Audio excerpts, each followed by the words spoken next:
Hello guys, welcome back to our channel iconic English. I hope आपको हमारी videos अच्छी लगती हैं। और अगर आपने अभी तक सब्सक्राइब नहीं किया है तो चैनल को पहले सब्सक्राइब कीजिए, उसके बाद हम आगे बढ़ते हैं। तो गाइस, आज हम बात करने वाले हैं चाइल्डहुड पोएम की। ये लिखी है मार्कस नेटन ने, और ये दिखा रही है चाइल्डहुड के बारे में कि कैसे चाइल्डहुड होता था और कैसे पोइट बता रहा है कि मैं कैसे बड़ा हो गया, मुझे याद नहीं है कि कब मेरा चाइल्डहुड खो गया। तो इस पे बेस्ड है ये पोएम, और ये क्लास 11th की हॉर्नबिल की एक पोएम है। आई गेस थर्ड और फोर्थ पोएम है। सो डिस्कस करते हैं लाइन बाय लाइन एक्सप्लेनेशन। शुरू करते हैं। When did my childhood go? Was it the day I ceased to be 11? Cease मतलब रुक जाना। तो कह रहा है कि मेरा चाइल्डहुड, मेरा बचपन कहाँ गया? क्या वो दिन तब था जब मैं 11 साल का हुआ? या was it the time I realized that the hell and heaven could not be found in geography? या वो तब टाइम था जब मुझे ये पता लगा कि हेल और हेवन जो है वो कुछ होते ही नहीं है, और उन्हें ज्योग्राफी की बुक्स में ढूंढा नहीं जा सकता है।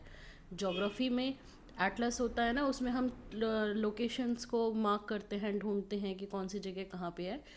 तो क्या वो दिन था जब मुझे ये पता लगा कि हेल और हेवन जो है वो ज्योग्राफी के बुक्स में नहीं पाए जाते, यानी कि वो एग्जिस्ट ही नहीं करते।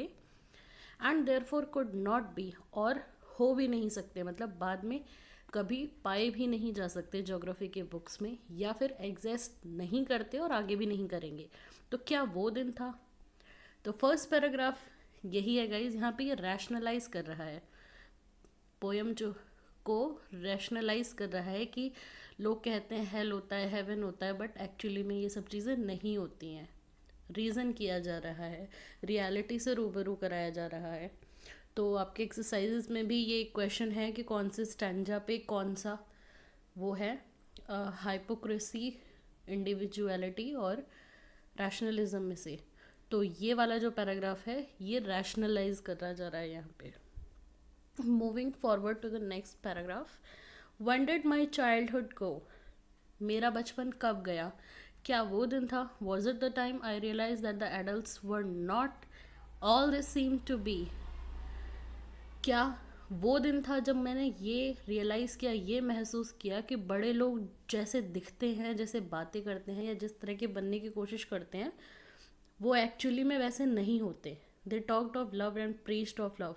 वो प्यार मोहब्बत की बातें करते हैं, लोगों को अच्छी अच्छी बातें सिखाते हैं और बोलते हैं कि हमें एक दूसरे से प्यार से रहना चाहिए, but did not act so lovingly. But actual में वो वैसे होते नहीं हैं। तो क्या वो दिन था? यहाँ पे गाइज हाइपोक्रेसी दिखाई जा रही है। तो ये पैराग्राफ जो है ये हाइपोक्राइट है। ये बोल रहा है पोइट कि बड़े लोग जो हैं वो छोटे बच्चों को ऐसे बन के दिखाते हैं कि भाई देखो ऐसे होता है, हमें सबसे प्यार मोहब्बत से रहना चाहिए, बहुत मतलब अच्छा बन के दिखाते हैं। बट एक्चुअली में वो लोग जो हैं वो खुद भी अच्छे नहीं होते हैं, वो खुद भी एक्चुअली में उन चीज़ों को फॉलो नहीं कर रहे होते। तो यहाँ पर हाइपोक्रेसी है। और एक चीज़ और मुझे बतानी है, यहाँ पर एक पोएटिक डिवाइस है हेल एंड हेवन। ये एंटीथेसिस है। एंटीथेसिस क्या होता है? ये आपके एग्जाम में आ सकता है कि कौन सा पोएटिक डिवाइस है। तो एंटीथेसिस होता है जहाँ पे दो कॉन्ट्राडिक्टरी वर्ड्स एक साथ लिखे हों। कॉन्ट्राडिक्टरी यानी कि ऑपोजिट। तो हेल एंड हेवन जो है वो कॉन्ट्राडिक्ट कर रहे हैं, ऑपोजिट है, इसलिए यहाँ पे ये एंटीथेसिस है। और क्या है? ये एक एलिट्रेशन भी है। तो ये ध्यान रखना, बहुत आता है एग्जाम में। Moving forward to the third paragraph. When did my childhood go? कब गया मेरा बचपन? Was it when I found my mind was really mine to use whichever way I choose? क्या वो दिन था जब मैंने ये रियलाइज़ किया, ये पाया कि जो मेरा दिमाग है वो मेरा खुद का है। मतलब मैं उसमें अपने पसंद के थॉट्स, अपने पसंद के विचार जो हैं वो क्रिएट कर सकता हूँ, खुद की सोच बना सकता हूँ, लोगों को देखने का नज़रिया खुद से बना सकता हूँ, परसेप्शन क्रिएट कर सकता हूँ। तो producing thoughts that were not those of other people, मतलब दूसरों के थॉट्स को अपने माइंड में ना रख के जो लोग हमें बताते हैं उन्हें हम खुद का करें, खुद के थॉट्स क्रिएट करें। तो क्या वो दिन था? But my own and mine alone, मेरे और सिर्फ वो मेरे अपने थॉट्स होंगे, क्या वो दिन था? तो गाइज ये थर्ड पैराग्राफ जो है वो इंडिविजुअलिटी को डिपिक्ट कर रहा है। यहाँ पे इंडिविजुअलिटी है और ये बता रहा है कि लोग बड़े हो जाते हैं, छोटे बच्चे होते हैं, तो वो उनको जो दिखाया जाता है लोग उसी को सच मानते हैं, उसी को अच्छा मानते हैं, उसी को समझते हैं कि यही सही है यही गलत है। बट जब हम बड़े होते हैं तो हमें सही गलत की एक्चुअल में डेफिनेशन पता लगती है, हमें पता लगता है कि क्या एक्चुअली में सही है। हमारे अपने खुद के थॉट्स क्रिएट होने शुरू होते हैं और हम दूसरों के दिखाए हुए रास्ते पर ही ना चल के अपने खुद के भी रास्ते डेवलप करना शुरू करते हैं। तो यहाँ पे इंडिविजुअलिटी है।